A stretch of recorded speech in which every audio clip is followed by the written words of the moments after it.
Hello, and welcome to the Logistics Management Podcast Series. My name's Jeff Berman. I am Group News Editor for Logistics Management Magazine, as well as the Peerless Media Supply Chain Group. Today, it's a real pleasure to welcome Jonathan Todd to our podcast. Jonathan is partner and vice chair, transportation logistics at Benesch, a law firm based in Cleveland, Ohio. Jonathan has always worked in global logistics, supply chain, and international trade disciplines. He counsels clients on import and export compliance, licenses and permits, operational counsel and contracts, government enforcement defense, and claims. His client base ranges across industry sectors, including manufacturing, retail, and e-commerce, technology, and transportation. He served on advisory committees by appointment from the Commerce Secretary, Transportation Secretary, TSA Administrator, and also Governor. He is a fellow with APICS, also known as the Association for Supply Chain Management, and he holds a graduate degree in supply chain management in addition to his law degree, and also holds a customs broker license. Jonathan, welcome to the podcast. Thanks, Jeff. Happy to join you. Yeah, absolutely. So, why don't we start a little bit with your day job? Can you just sort of provide an overview of your firm and your specific focus in your role within the Benesch Transportation and Logistics Group? Yeah, happy to. So Benesch is a nationwide full-service law firm. We have offices coast to coast, but we grew up in good manufacturing roots in Cleveland, providing good corporate counsel. Today, of course, we counsel clients on everything under the sun. I'm with the firm because of the transportation and logistics practice. I'm one of the leaders of that practice. My background is truly in supply chain management, though, so I'm not a truck wreck guy. I handle everything from day-to-day ops counsel to tariff issues, export controls issues, sanctions, developing operating relationships, building out fleets. And at the end of the day, if the government comes knocking, enforcement, defense, and hand. Okay, terrific, terrific. So, a big topic, Jonathan, obviously going back to Supply chain oriented is what we do. okay, great, great. Um, so Jonathan, a big topic going back to President Trump's re-entry into office has obviously been the feeling sort of all tariffs all the time, so to speak. On a top level, how would you sort of view the rollout of tariffs going back to January? It's been a wild ride. I think no one would dispute that. The president ran on tariffs. The president promoted the idea of 10% across the board tariffs, even while he was on the campaign trail. Before he was president, if anyone remembers Thanksgiving week of last year, the president announced tariffs on Canada and Mexico with zero reference to the USMCA deal that was a Yes. hallmark of his first administration. And then we got into 2025, right? We saw tariffs on China, Mexico, and Canada. Liberation Day came and we saw the reciprocal tariffs worldwide, and we've been dealing with that ever since. It's important for folks to bear in mind that there are really two legal bases for what the president is doing. Most of the work on reciprocal tariffs is under a law called IEPA, which Yes. the president argues allows him emergency powers to essentially impose tariffs as he sees fit, when he sees fit.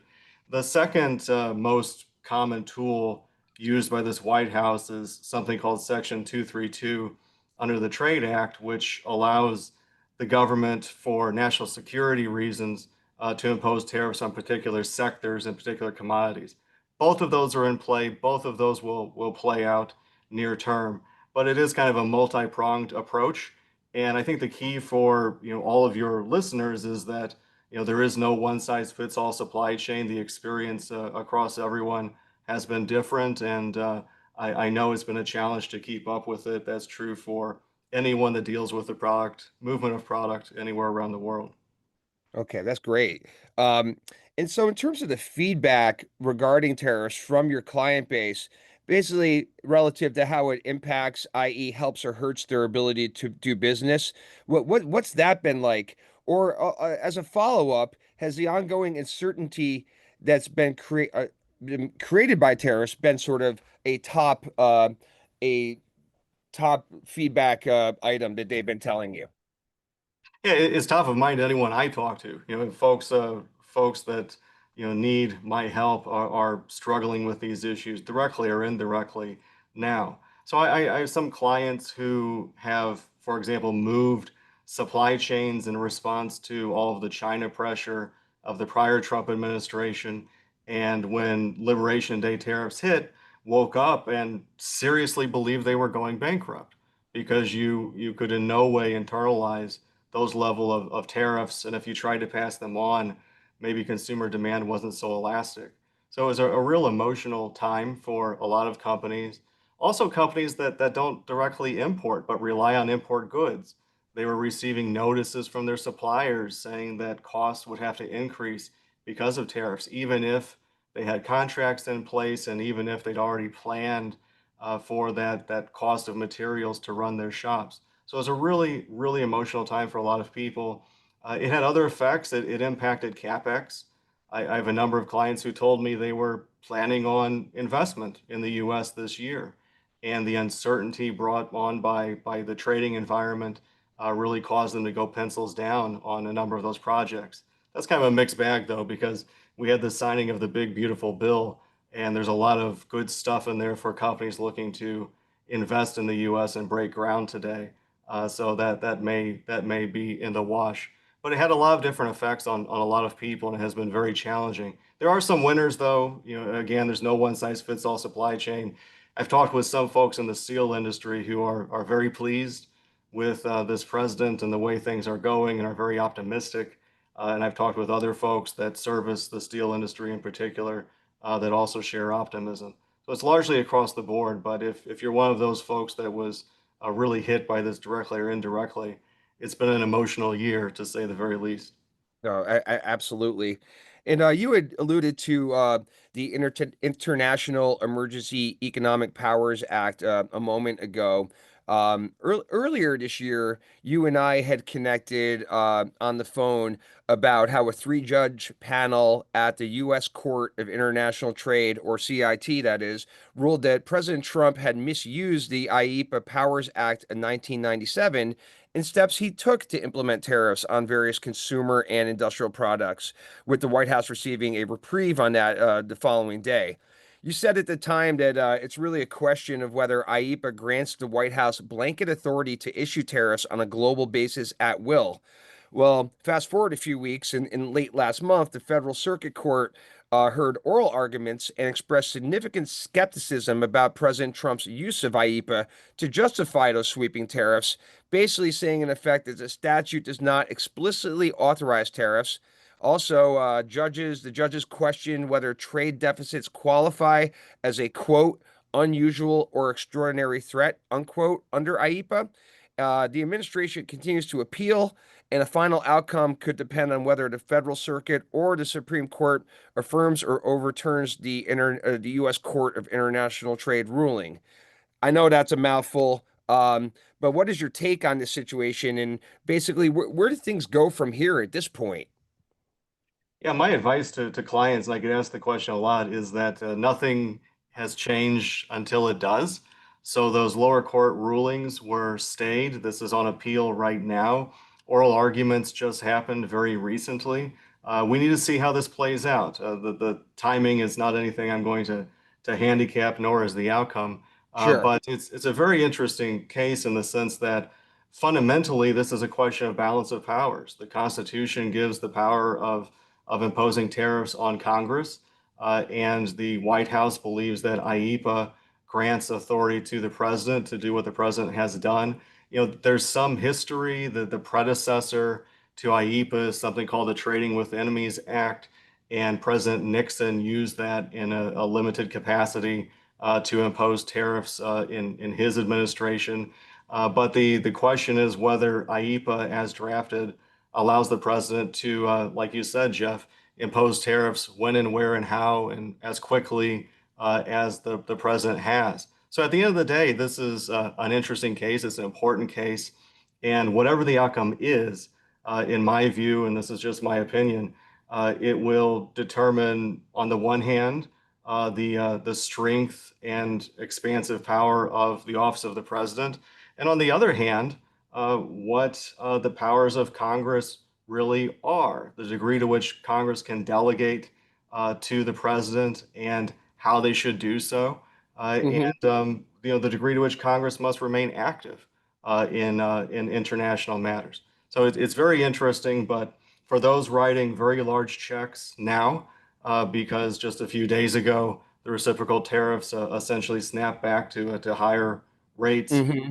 we're going to keep writing checks for the foreseeable future until something changes. So it's Yeah. status quo until it isn't. Yeah, absolutely. It's definitely going to be interesting to follow as things develop in the coming months, to say the least. Um, all right. So another topic that we also talked about a little while back, Jonathan, was the United States Trade Representative's Section 301 investigation of China's targeting of the maritime, logistics, and shipbuilding sectors for dominance.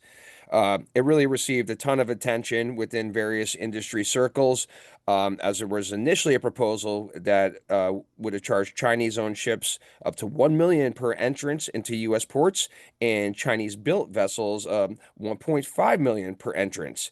Uh, as it turned out, those proposed hefty fines on Chinese vessels did not stick, and there was a hearing, a 2-day public hearing in April, in which the USTR, after receiving many comments, laid out a new course of action occurring in two separate phases. One in mid-October, October 14th, Chinese vessel owners and operators would pay $50 per net ton landed at U.S. ports, with the fee rising every year until reaching $140 per net ton in 2028. And all other vessel operators of Chinese-built vessels would pay the higher of 120 per container or $18 per net ton landed at U.S. ports, rising every year until reaching 250 per container or $250 per net ton in 2028. Part two, effective April 2028, total LNG exports on U.S. built, U.S. flagged, and U.S. operated vessels must meet 1% of all utilized vessels and rises up to 15% in 2047. So the fees have kind of decreased from what they were initially proposed, but they're still significant all the same. There's a lot of moving parts there to be sure. How do you sort of collectively view all of that? What was proposed, I guess, what it turned out to be, and what it sort of means for supply chain stakeholders? As this investigation developed and the proposals for the tariff were rolled out, I had a number of clients that were concerned, and they were kind of across the board, shippers, vessel operating carriers, and even NVOCCs, because as these tariffs hit, it stands to reason that that will increase the cost of traffic on lanes, and not just trans-Pacific lanes, on lanes Hmm. anywhere in the world, because this touches both Chinese operators, but also any other operator of a Chinese vessel. And so it is wide ranging. The final numbers which you just read were lower, appreciably lower than what was proposed at one point. And so Okay. folks are breathing a sigh of relief from hearing that. But it is something that's going to hit in October, and it's going to ramp up for the next 3 years. And the impact of that on a per container shipment spot basis and even under contract kind of remains to be seen. But the way I think about it is it's one more cost driver for the back half of this year and the future that people need to stay cognizant of. And there are others like this, just even among tariffs alone. We saw just this week an increase on imports from India because India uses Russian oil. That's a 25% hit that will come down the road at the end of August. The president threatened similar things on users of Venezuelan oil earlier this year, but he did not pull the trigger on those tariffs. And then I Hmm. mentioned before the 232 tariffs on any number of industries. Some that folks are tracking that I speak with are pharma, semiconductors, and heavy duty trucks. So there are a number of these tariff actions, and those just three categories that will develop in the back half of this year and will drive up the landed cost of goods and the cost of service as we move product around the world. So it's certainly a dynamic environment, and depending on the sector that one is in or that one services, these could have real impacts to costs. Yeah, no question about it. Recently, the White House had talked about the 40% transshipment tariff, um, which is, I guess, when you would take if it was China, for example, they would move cargo to another country and then before importing into the United States. I believe initially back before Trump resumed office, I think that was a common practice to get around tariffs. So they go to Vietnam, for example, and then have the shipment enter the U.S. via Vietnam. But what are the key things in regards to these 40% transshipment tariffs, Jonathan, the shippers really need to focus on and address as they relate to things like rates, capacity, service contracts, etc.? Yeah, this is an interesting one because the way that it developed and the language that was used out of the White House really left a lot of folks in the industry scratching our heads.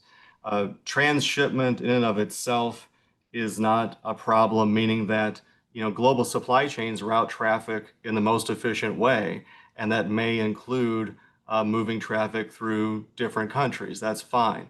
What these actions target is illegal transshipping. And illegal transshipping is the idea that, to take your example, Jeff, let's suppose you have a product that's made in China, and instead of importing directly from China, listing on your entry summary for customs, China as country of origin, let's suppose that you route it through Vietnam and list Vietnam as country of origin on your entry summary. That's illegal. That's Right. a fraudulent declaration to the United States government. If it were disclosed, you would you would pay civil penalties, potentially fines. You could have cargo seized at ports. That is illegal. That has always been illegal. What this adds is another tool in the toolbox for the federal government, so that if those activities are discovered using your China Vietnam fact pattern, for example, then in addition to those other civil penalties and any other liquidated damages that may be available to the government, you'll as the infractor, as the unlawful importer, you may have to pay an additional 40% based upon the value of the goods. So it's really one more hook for illegal transshipment, but illegal transshipment has always been illegal. Uh, Yes. and another thing that people I talk to are kind of speculating about is how the government will identify this. It's always been illegal, it's always been enforced, but the idea that it's somehow easier to catch now, I think is kind of questionable. The takeaway is, look, if you're conducting these illegal activities, then you need to stop, and the penalties for doing so will be higher than they were in the past. And by the way, I tell everyone, customs has lost its sense of humor. You used to be able to build relationships, with the agencies. Customs is humorless now. They will pursue maximum penalties. They will not look at mitigating factors, which used to be, part of the key to defending customs cases when enforcement comes. And now they have more tools to pursue you. And by the way, one more thing, the Department of Justice is very open this year that it will get involved in some of these egregious customs evasions cases. So it's a risky time to play games on the customs side, but illegal transshipment has always been illegal, and lawful transshipment remains lawful, and it's kind of humorous if we take a positive view of it, how this has played out over the year. Certainly, certainly. Um, just a few more quick ones here, Jonathan. In regards to the 2025 peak season, how do you kind of view how it's shaping up so far? Obviously, there's been a lot of stops and starts because there were tariff pauses, and then a lot of freight activity, import activity really picked up in advance of the pause expiring to get goods in, to get imports in ahead of those tariffs. Um, also widely known as front loading, that is. Um, I mean, I guess two part. How do you think it's shaping up, and what has the impact of front loading imports been on it to date, as far as what you've seen or what you've heard from clients? at this point. Yeah, there have been distortions for some time now. I mean, there were market distortions in fourth quarter of 2024 as especially retailers front-loaded inventories in Hmm. advance of the Trump administration. There were distortions in second quarter, and I think those distortions, continue. The lines are also doing what the lines do and managing their own capacity, and so it's a dynamic environment to say the least. One of the questions I get often, though, is as a shipper for shipper clients, how do they think about lanes and MQCs and managing their traffic and relationships? And it becomes a challenge. And if we go back, for example, to the transshipment piece, on the lawful side of that, folks move traffic around the world. That's how efficient supply chains work. Some of these new tariffs, though, they have very particular in-transit provisions that depend upon when a vessel was loaded, when it will arrive at port, and the more difficult piece is often whether it's an intermodal movement. If it's an intermodal movement with, let's say, international rail in North America, that may throw you in the paying tariff side of the fence instead of the oh, I have relief because of when I loaded at origin side of the fence. And so I've talked with a lot of shippers who are really struggling with this now and opening conversations with their service providers on the lane commitments, the volume commitments, ports of loading, and how multimodal traffic is used. It's a really challenging environment, and it can make a difference between paying the 10% baseline tariff on landed goods right now versus paying the higher reciprocal tariffs that recently went into effect. So it's a real challenge for logistics managers, traffic managers, inventory managers, procurement folks. But it's a challenge that, good supply chain professionals are rising to the occasion and conquering right now. Yeah, absolutely. Um, Two more, and then we can wrap, Jonathan. One thing I just thought of, just simply because you had mentioned it earlier, was the Budget Reconciliation Act, or the One Big Beautiful Bill. What aspects or components of that bill maybe jumped out to you as it relates to trade, compliance, the import-export world slash customs? Is there anything within that bill that was of particular note that caught your eye, for example? Yeah, the number one piece from a customs perspective is that de minimis will be eliminated under the Yes. Big Beautiful Bill, and it was set to be eliminated in 2027. Shortly on the heels of this, the White House issued a new executive order unilaterally eliminating de minimis Hmm. anyway. And Yes. so you kind of have these two factors chasing de minimis. Look, it had been under attack already. We'd lost de minimis. We, as an importing country, had lost de minimis from imports from China, and the 321 program with customs to test low value entry to the U.S. That was very challenging both for the Biden administration and the Trump administration. So I don't know if it's any surprise that we're headed in this direction. Although I think the speed of that executive order on the heels of the One Big Beautiful Bill was a surprise. But this is the number one thing. Second to that are the incentives for CapEx. There are a lot of folks who have essentially shovel-ready projects to build out infrastructure and manufacturing capacity in the United States. And these provisions of the bill will make that very, very attractive from a cash flow perspective and accounting perspective. So, there are good things in there. I really don't know how it shakes out though between Big Beautiful Bill and tariff activity this year, and that's probably going to be dependent on every company's own unique accounting position and supply chain position. No, absolutely. And just lastly, Jonathan, what are some sort of words of advice or guidance that you would offer up to shippers as they continue to navigate this uncertain trade environment? Yeah, a few things. One thing I tell everyone is, awareness is key. Things are moving so quickly. People ask me, what's the source of truth? You know, things typically appear on Truth Social first. They appear on whitehouse.gov second, the Federal Register third, and then Customs issues its implementation guidance in the CSMSs. And so you kind of need to stay on top of all of that. We as a firm are doing our best to help clients through client alerts and bulletins as things change, and calling out the real supply chain impacts for those. But this is the real challenge.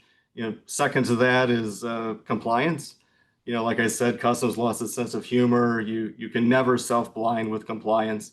Yeah, If there is any weakness in a company's compliance practices, it's time to get those in order before we end up in headlines or have to write additional checks that we don't want to write. And beyond that, I'm telling clients to run a good business. I'm a pro-competitive guy.